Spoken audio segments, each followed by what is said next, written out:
So good morning. It's a great day. So thankful that you're all here. We're going to go ahead and get started. It's a little bit after 11 and I really want to be mindful of everyone's time, but I truly want to say, hey, great day. Good morning. Thank you for joining. I'd like to welcome you all to today's session, The Innovation Collective, a strategy to enhance team creativity. I'm looking through the list. I see a few people that I know and people that have been in my network, and I see some new faces. Really excited you all could join.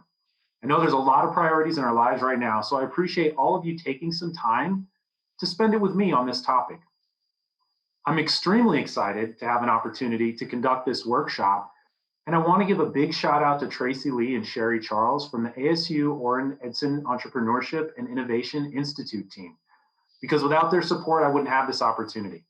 It's great to have these chances to share new ideas and be a part of a community and ecosystem that's truly making a difference in business owners and entrepreneurs. So thank you again and welcome.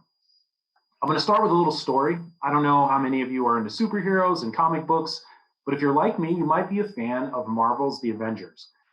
And for those of you who are not, let me give you some background.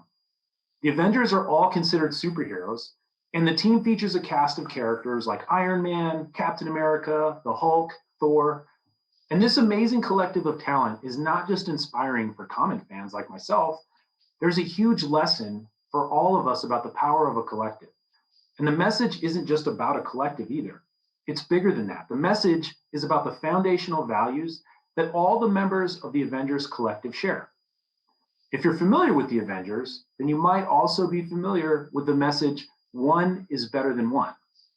Now that's a little bit confusing at first, but I'll try to break it down for you. The message at its core is that one group working together is going to be better than one person who has superhero strength. So the outcomes of the storyline in these comics and these movies would be entirely different if it was just one person against the most dangerous forces the world has ever seen. So obviously we know that a group of 5 people can accomplish way more than one person alone, right? It's a numbers game. But what the Avengers illustrate is that when 5 people work together as a collective, that's when the real magic can happen. Now, I'm sure you can wrap your head around that 5 individuals, like superheroes, have egos, and it's hard for them to trust and act as a team. Captain America and Iron Man have pretty different opinions and different views of the world, and compromise doesn't always come easy. But they trust one another, they each have a voice, and they can collectively unify around goals. They understand that these foundational components of the collective allow each member to become part of the whole, and that is ultimately greater than each of its superhero parts.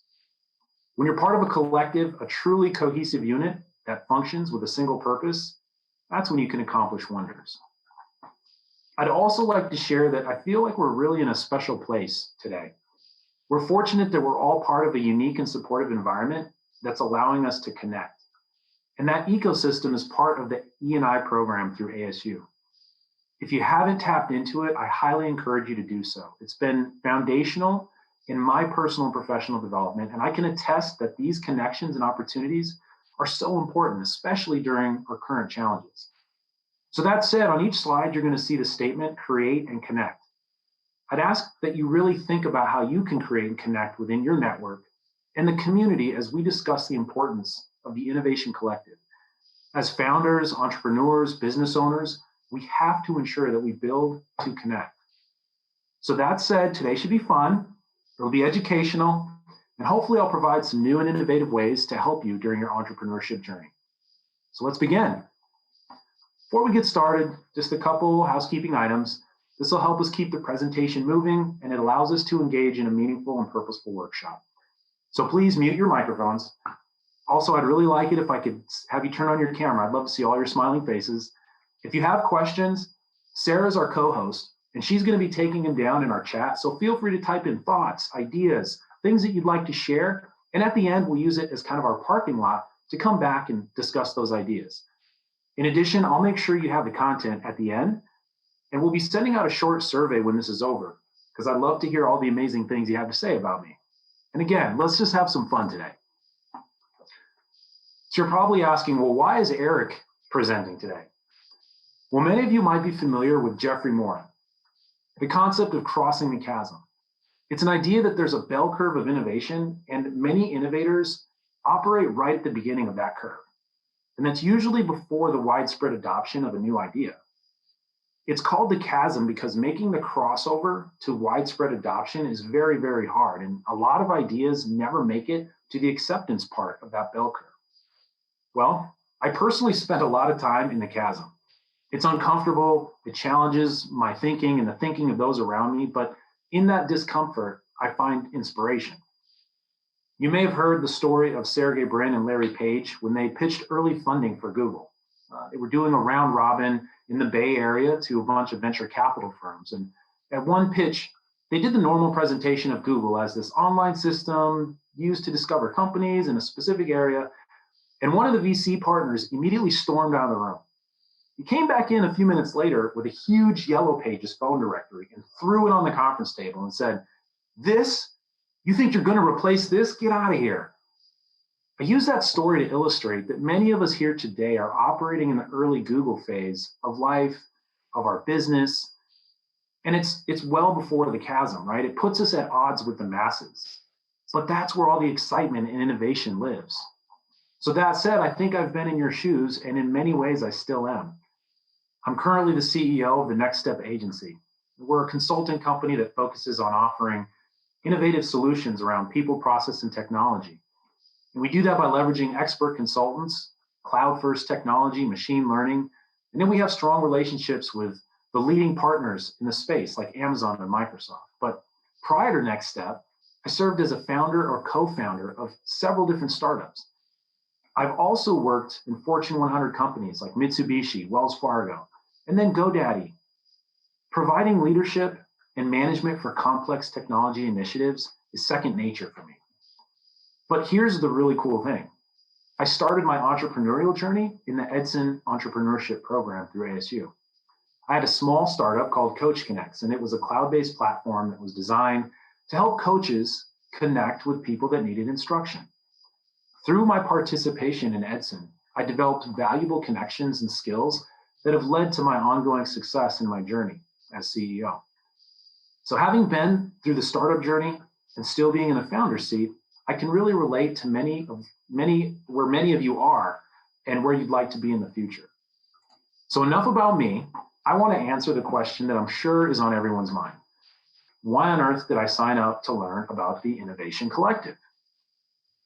Recently, a friend of mine reached out and we decided to grab coffee. And after what felt like 6 months of isolation, I decided it was okay for me to get out of my basement.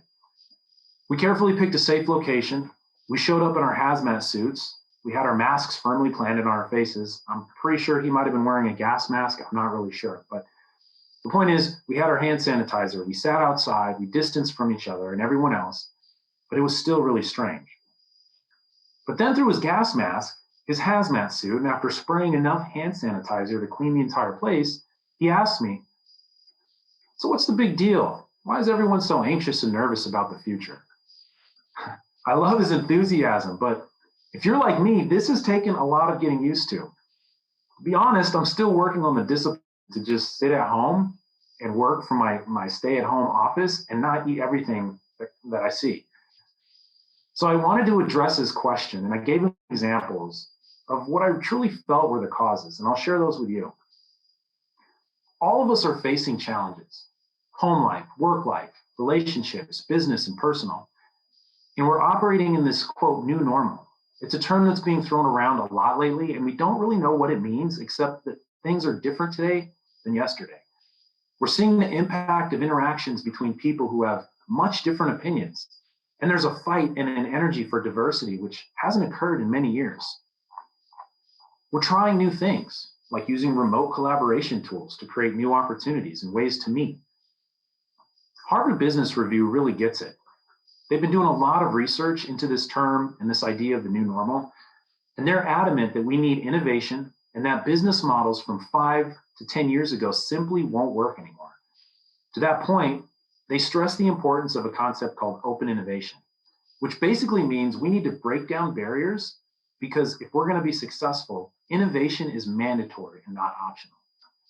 Their opinion is that in the time of crisis, the smart companies, will seize the opportunity to rethink their innovation infrastructure. So to sum up why we're all here today, we're facing tremendous challenges in 2020 and beyond. And as founders, business owners, leaders, and in our communities, there's no better time to harness the power of creative thinking and diversity in our relationships. We need innovation. So what are we going to talk about today? Well, today we're going to talk about the innovation collective idea.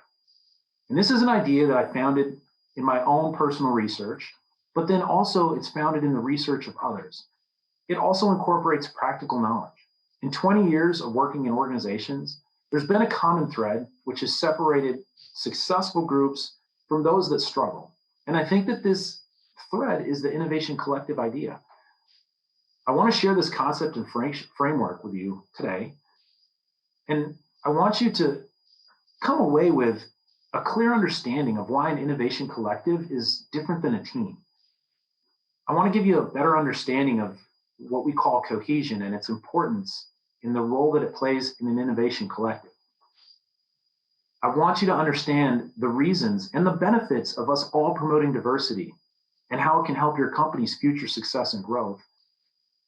I want to talk a little bit about different models to help understand your teams, specifically the platinum rule, and ways that you can build trust and unity and give members of your team or your collective a voice. And ultimately, you should leave with a greater understanding of how the innovative collective will help you create a more resounding and authentic why statement for your company. In this new normal, our success will rely on innovation, diversity, collaboration, and ultimately our ability as leaders to always encourage new ideas, even if they challenge our own viewpoints. But let's talk a little bit about the now. I think we can all relate that 2020 has been quite a challenge. Like, I would personally like a do-over, but I don't think that's going to happen. So I want to understand everyone's thoughts about what are the big challenges that we face going forward. Because today we're going to be talking mostly about what's ahead of us, not so much what's behind. So that said, what do you think are the biggest challenges companies face in 2021? I'll give everyone a couple minutes and then we'll discuss.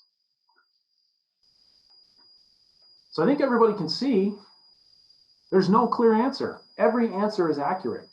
We face all those challenges and more heading into 2021. So that's why I can't stress enough the importance for us as founders to be open to new ways of thinking.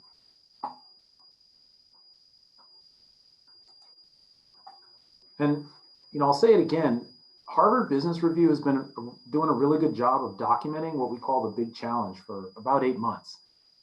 And they summarize what we're all experiencing with acronyms. And I guess ultimately that's how we know something is serious, when they give it an acronym.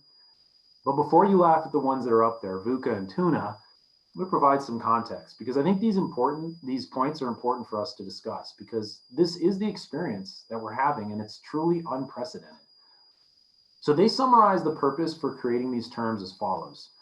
There's been a rapid technological change. There's been a growing economic interdependence. We've got mounting political instability, and all of these factors combined have made the future increasingly murky. In order to capture the dimensions of this problem, they've devised these acronyms: VUCA, which is volatility, uncertainty, complexity, and ambiguity, and TUNA, which is turbulent, uncertain, novel, and ambiguous. Looking at an approach that can help your company to successfully navigate these, quote, murky and ambiguous times is very important. The importance of embracing new ideas and new ways of thinking is critical to our success. We must be able to anticipate in order to thrive, not just survive in the future. So at this point, I'm sure you're like, great, Eric, that's a lot of good information. I know things are crazy right now, but how do I do all the things that you just described that are so critical for my success? And what I'd tell you is, you might just use an innovation collective as a starting point. But first, let's shift gears a little and talk about teams, because without understanding some of the differences, it's very difficult to show how innovation collectives provide additional value and a competitive advantage.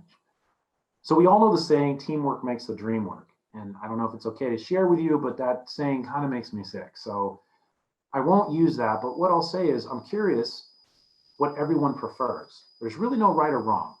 Do we like teamwork, group work, whatever you want to call it, or do we prefer individual assignments? So throw up another answer. What do you think? Are we into the group work, or do we prefer working on things individually?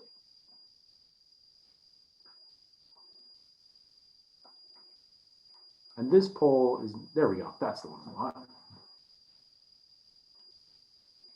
So we got some individuals, we got some groups. It's a pretty good mix. Yeah. We'll give it a couple more minutes. Answers are still trickling in.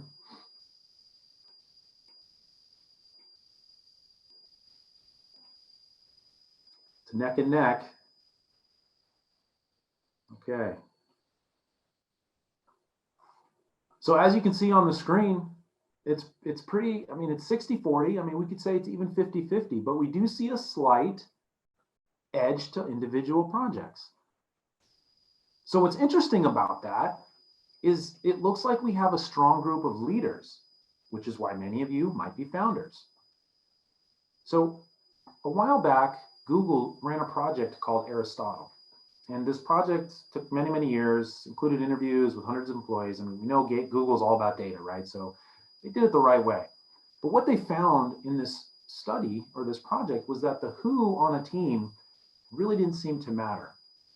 The project validated what many of us probably already know, that the secret to success when building a strong team isn't who's on the team. It's whether or not the team members show sensitivity and, most importantly, listen to one another. So this project highlights something that's key to what we're talking about today, that we see success has less to do with the creation of the best team and more about how the team members interact with one another. When we think about companies, we often approach building the team with an assumption that if we form the best team of people, that will result in optimal performance. But data shows otherwise. UC Berkeley recently did a study, and what they found was when they combined high-performing leaders with other high-performing leaders, those groups generated the least amount of creative ideas. Ironically, they found that when they had the largest number of creative ideas was when they had individuals working alone. And we just found that individuals prefer working alone. The data suggests that teams which are proactively created with an A list of high performers, they can still be successful, but a large amount of energy is focusing on who is the most powerful, who's the smartest person in the room, and less time is spent solving problems or creating solutions.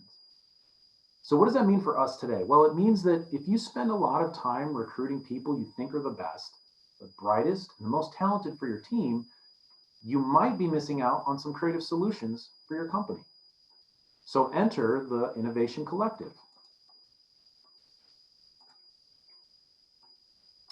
So I think I disclosed at the beginning that this is a trusted group of professionals and that some information would hopefully remain confidential. That said, I still feel slightly reluctant to share that this odd person in the photograph you see is actually me circa 1999. I'd also disclosed in that year, some of you may remember, that we all thought the world was going to end in 2000. So there were obviously some bad decisions made under this assumption.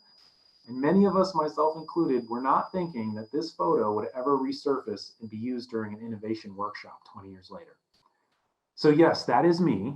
But there's an important story to share that I think will help provide some context around the value of an innovation collective. Here's why it matters. In 1999, I had just moved from England to the USA after a year abroad.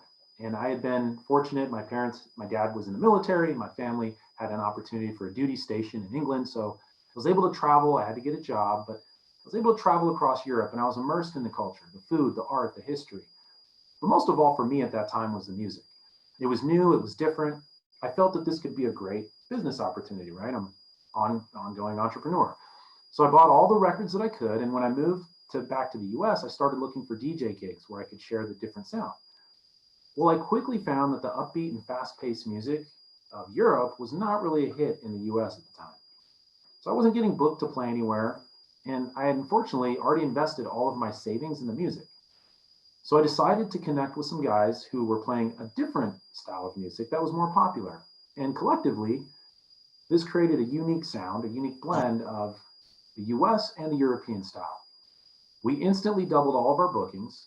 Now, none of us were experts, none of us were the best at anything, none of us were highly recruited to join a top team of DJs, but we used the skills of our collective to bring out the best ideas and solutions to solve a problem. It was trust, unity, and voice, and we'll discuss those things later. The point here is pretty simple. Work with the people in your network and don't always spend a lot of time hunting for top talent. Accept that members, including you, are stronger together as a collective than as individuals. In the DJ example, we were able to create a cohesive group, and that created trust and unity and gave a voice for each of our individual approaches. And this collective approach developed a better business model in the end. So you might be asking, okay, Eric, well, an innovation collective works for a group of aspiring young DJs, but is this really something that will work in the business world or for my startup? The answer is resoundingly yes. We see the positive impact of this approach in all kinds of companies, from startups to Fortune 100 businesses. The ability to harness the power of your existing team, your existing network, and capture the full potential in a collective is definitely a competitive advantage. And here's specifically why we see the success of this approach over the traditional team approach. Number one, it tends to build respect among members very quickly. It focuses on embracing the differences and using them to benefit the greater whole. It creates an environment where communication barriers are minimal, so new ideas can flow quickly and sharing is always encouraged. It promotes new ways of thinking, allowing for out-of-the-box innovation and problem solving. And best of all, there's research that supports the benefits. So enough about the science and research. Let's try a real-world example. You might have seen this before, but in this next exercise, I think it'll help illustrate for you in real time the value of an innovation collective approach to solving problems. In this short exercise, I'm going to ask you to take about 3 to 5 minutes in teams to come up with some creative solutions. And I'm going to give you a problem and then randomly assign you a group. And then your team is going to come up with what you think is the best approach. So the problem is you're about to be stranded on a desert island for an indefinite amount of time. You can only take 3 items with you. So in your innovation collective, decide the 3 that you would take. And once we come back, I'll ask for 1 or maybe 2 group members to share the list in the chat, and we'll pick 1 group to present their list and the reasons why each item was chosen.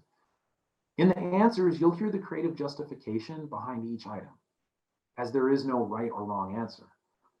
So don't overthink your answers. You're getting dropped on the island shortly.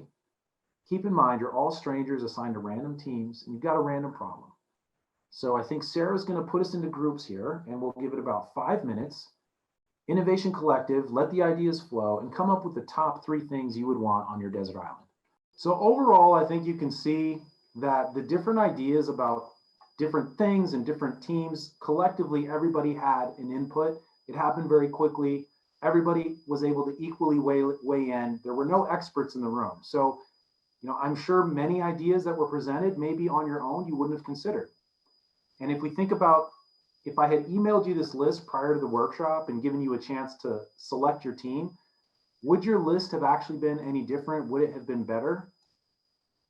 Maybe, but at what cost of time and energy?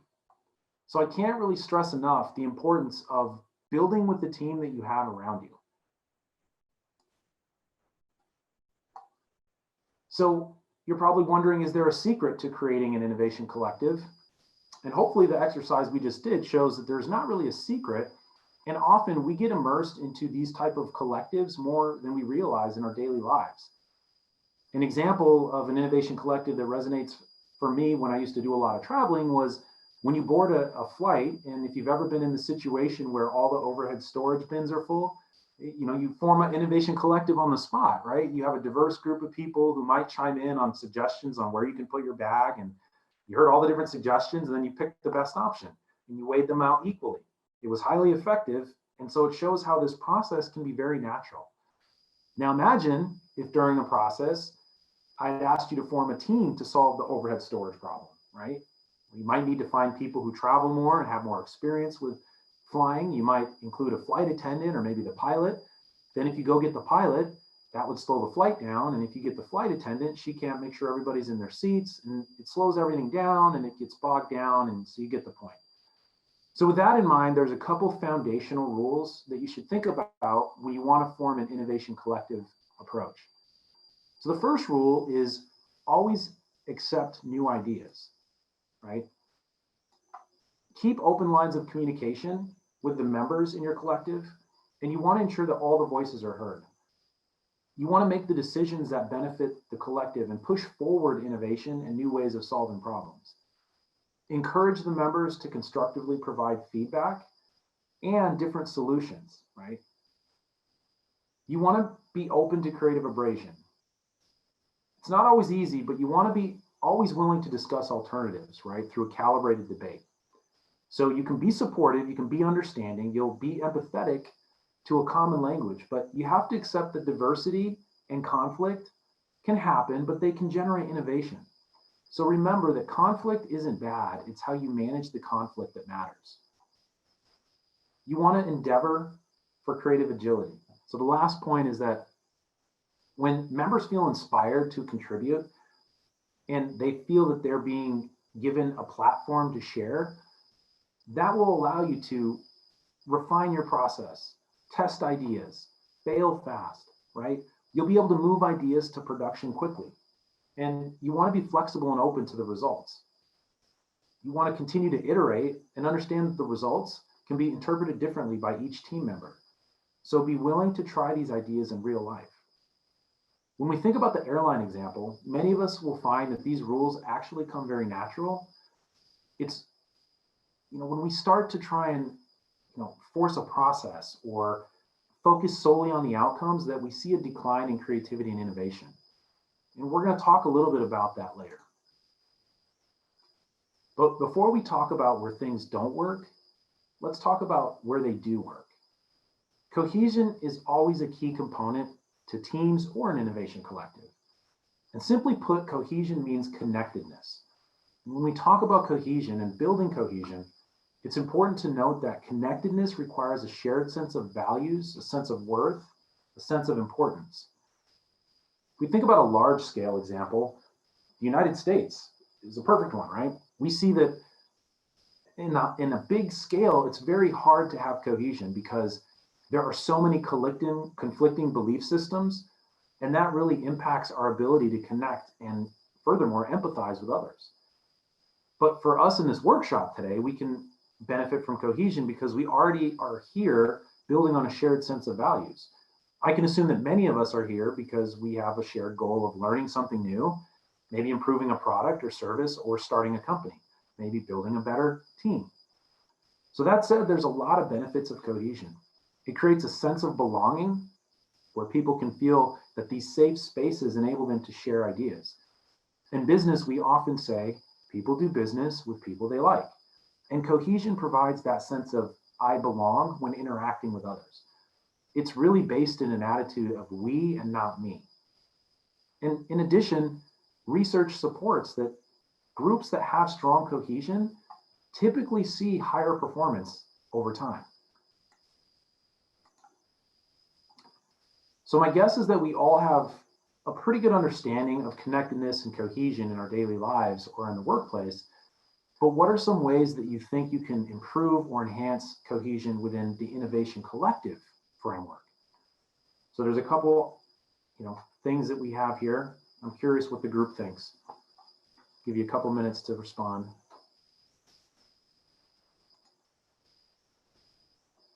Okay. Well, it looks like we are across the board equal, and congratulations, you're all right? Those are all ways that an innovation collective over time can build cohesion. But I'd also like to share another approach, which I think can help build cohesion quickly. Many of you have probably heard of the golden rule, do unto others as you would have them do unto you. And I admit that rule is good, right? In a lot of situations, you hold the door for another person, you help others before you help yourself, and so on. But it doesn't really take into account the other person's feelings, right? It's driven from your own perspective of the world. And while it can be perceived in many situations as helpful, it can also lack empathy and understanding. So maybe all that glitters isn't gold, right? So I would suggest that we step up from the golden rule to the platinum rule. The idea of the platinum rule comes from the world-renowned relationship expert, Tony Alessandra. And his platinum rule approach really embraces the idea of treating others the way they would like to be treated. And the platinum rule, the strength of it is it builds a win-win relationship because the focus shifts from this is what I want, so I'll give everyone the same thing, to let me first understand what they want and then I'll give it to them. This approach highlights the trust and the unity, and creates a safe space for members where they feel their input is valued. And when a member feels their voices are heard or valued, they're more open to share new ideas. This is great for building connectedness among teams, breaking down barriers and communication challenges.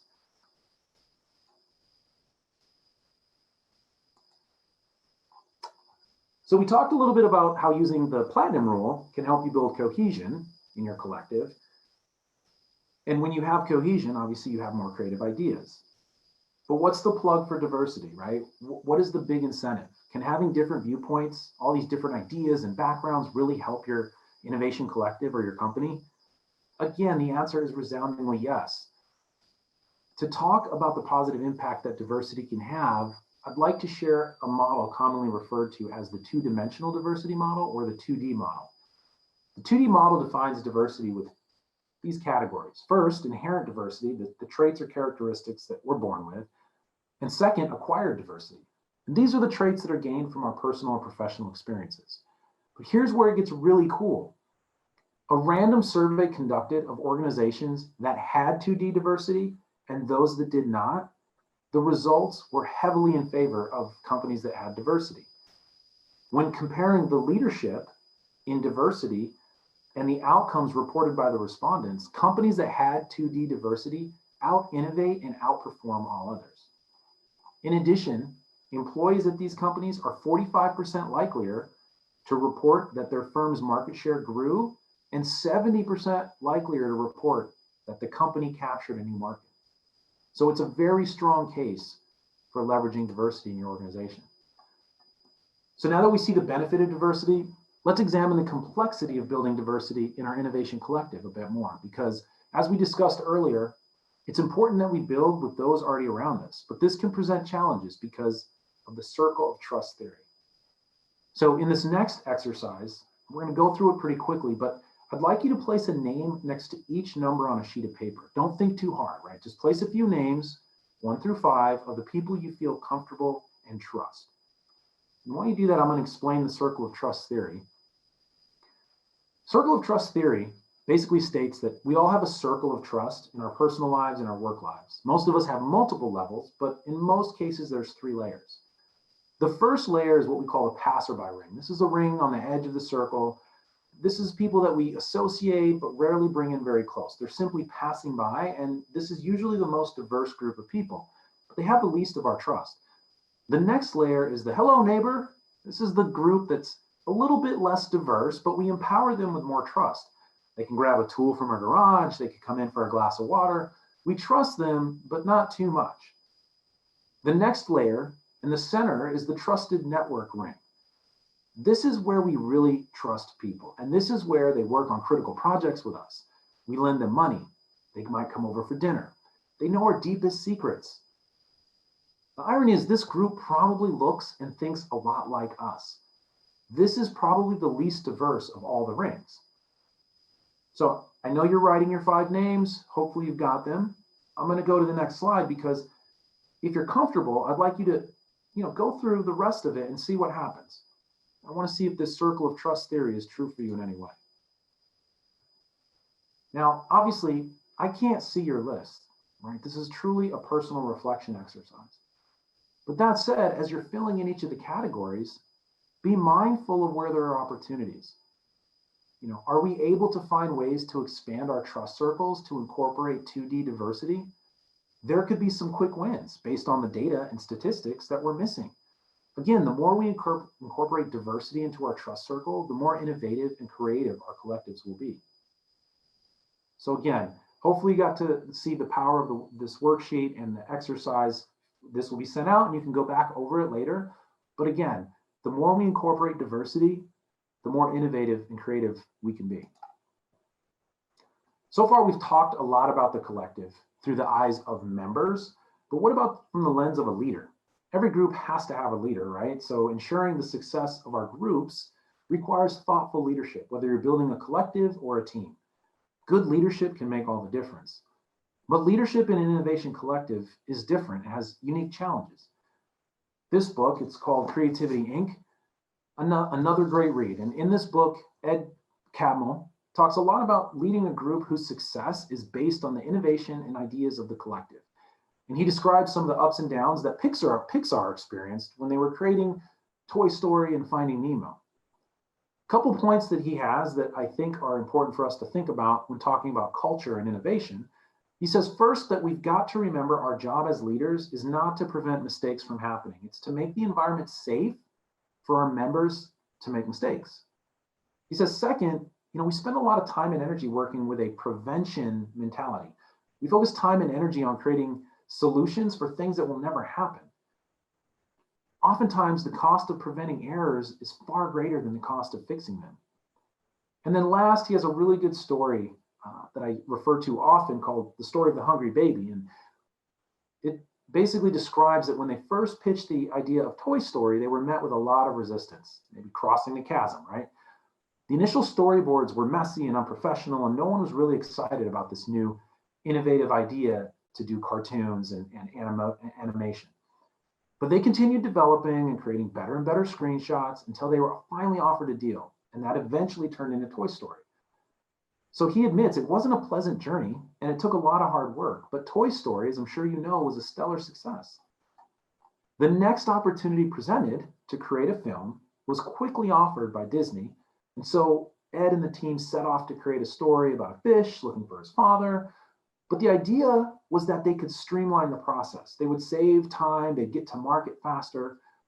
However, the process to feed the big studios ultimately failed because it took longer to finalize Finding Nemo because they were trying to find a better process and shortcut the creative process that they'd used from Toy Story. So the point with all of that is that creativity is messy and there's really no fast track to innovation. So you can spend a lot of time architecting the perfect process, build the perfect team, work really hard, and you can generate 3 perfect solutions, and maybe only one will be usable. Or you can get messy, roll up your sleeves, get the best from all of your existing team members and throw out 20 good solutions, and maybe 5 will be usable. The Ideas in Creativity, Inc. are pretty powerful to think about, especially when we're talking about leadership in an innovation collective. Now, that said, we don't always have unlimited time and money, and we might not be able to be what we call creatively messy. So sometimes we only have 1 or 2 shots to get things right. And if that's the case, and you really want your innovation collective experience to be successful at driving innovation, here's a couple things that I think you can do that will help that process take place. So you want to focus on building the unity up front. So build unity in your collective. And we'll talk a little bit about a framework that you can use to understand personalities and motivators of your team. You always want to work to build trust. So we use the trust triangle. This is something that's simple and it'll address all the trust factors when you engage your group members. And then work hard to provide voices a platform. So support what we call speak up culture. We'll talk a little bit more about what that means later. So in the next couple slides, I'll quickly go over each of these bullets in more detail. But in general, if you focus on this big 3, unity, trust, and voices, you'll probably see the most creativity from your innovation collective. So in order to create unity, you've got to understand the members of your collective. And there's several different tools you can use to unlock a deeper understanding of your members. Some names you might know would be DISC, MBTI, driving forces. These are all tools that will help you understand how members think, what matters to them, and what are the motivating factors and why they're in your collective. This helps you connect and really focus on the platinum rule, right? Let me first understand what they want and I can give it to them. So here I've called out 4 behavioral styles just to give an example of one of these type of tools. And it would articulate these 4 different things that you can relate to. And so as I go through them, see which one resonates for you. So like a director would be somebody who's driven by a need to control and achieve. A thinker, that's a member who's analytical, persistent, systematic, and really enjoys problem solving. A relator, that's a member that would be warm and nurturing and really likes caring for others over self. Socializers, those are the members that are enthusiastic and like to know about the latest events or updates. Now, people can move around in profiles, but at least this helps us understand our members and work to elicit the best in each of them. As we think about each of these personalities, we begin to understand that meeting the needs of each member really requires a different approach. Creating unity in a collective is very difficult if we try to use a one-size-fits-all. Next, we'll talk about how a collective builds trust. Now, remember that trust is always best built around a common goal, a mission, or an outcome. I personally would recommend that you use a framework like the trust triangle to build that common foundation. In this model, you can see that there's three key factors that build trust: logic, authenticity, and empathy. All of these components are designed to build this shared foundation. If you use a shared vocabulary, and if you think about the plane analogy from earlier, everyone in that scenario was familiar with planes, the airport, overhead storage limitations, etc. So this was a common understanding that enabled everyone an opportunity to have a voice and provide solutions. Another thing you can do is if you build tangible objects, these are items that members can see, like a whiteboard or perhaps an online wiki. This creates a fixed point of reference for the collective, and that shared body of knowledge can be referred to in the future, keeps everyone aligned. And third, always build a culture of trust, but you do that by giving members the confidence that all ideas, all thoughts, and feedback are equally evaluated and considered. It helps members feel safe and trusted, and it'll build a very strong collective bond. Earlier, we spoke about the positive impact that the 2D diversity model can have on Innovation Collective. However, we see the same research is also illustrated by the value that organizations see when they truly support all voices. So speak up culture is a term that's used in the industry to define a company that empowers members to share both good and bad feedback. And the research shows that leaders who give all voices an equal opportunity to speak about ideas, about feedback, they're 3.5 times more likely to contribute to their full potential. So you might wonder, well, do we already have a speak up culture, or what are the things that we can do to measure if we're a speak up culture? Well, here's 6 things for you to think about. The first is it safe to promote new ideas to leadership? Right? Will they listen when I have an idea? Does leadership have a forum to hear all the voices? Right? Is there a way that people can communicate? Do team members feel empowered to make decisions?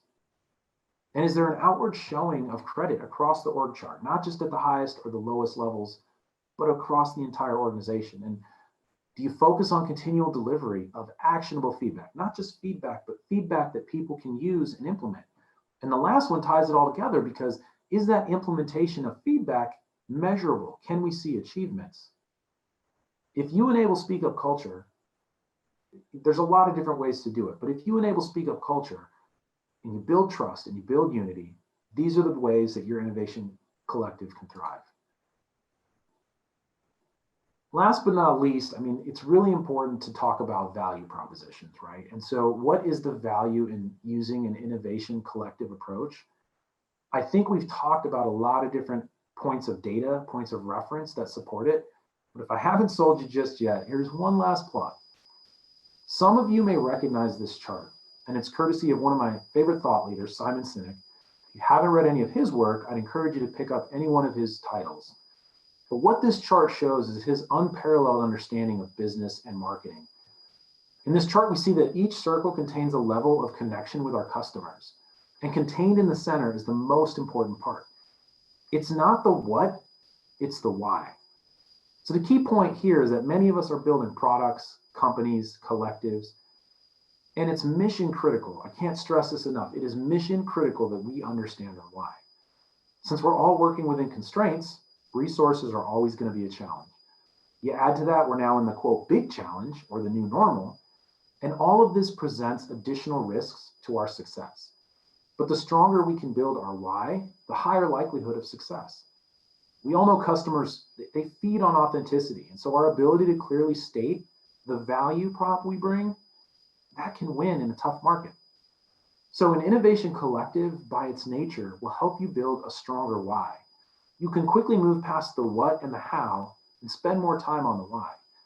My recommendation is that if you allow the current group that you're engaged with, the current team, current company, if you allow them the creative freedom to present ideas in a safe space, your why can be much more powerful and authentic, and it'll happen faster with more certainty. In summary, I want to bring it all home, and I'd like to talk about the things that we discussed because, we talked about a lot and there's a lot of different concepts, but it's important that you remember that cohesion matters for your collective, that building cohesion the right way and quickly will definitely benefit and have a competitive advantage when you're looking to be innovative. It's important to remember that inclusion, collaboration, and different viewpoints, there's data that shows that that can help your company's success and growth. That models like the Platinum Rule are great tools that will help you build a healthy team dynamic and gain trust and really foster a we attitude.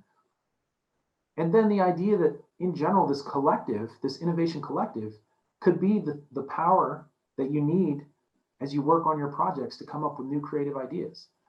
So a couple final thoughts to consider. Try the Platinum Rule to build cohesion quickly. Think about adding 2D diversity, right? And that can help you innovate.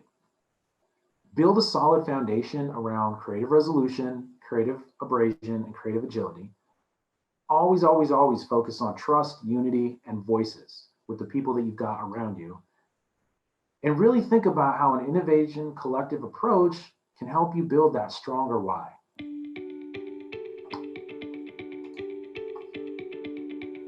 I really want to thank all of you for spending this time today because I know, as I mentioned before, we've got a lot of different priorities. I hope that you gain some valuable insight that can help you during your entrepreneurial journey. I'd also like to thank again ASU and the awesome team at the J. Orrin Pitson Entrepreneurship and Innovation Institute for giving me this venue to present today. I'd love to hear from you. Please reach out to myself, Sherry, with any questions. And then I'd like to open it up now in the chat if you have any thoughts, any feedback,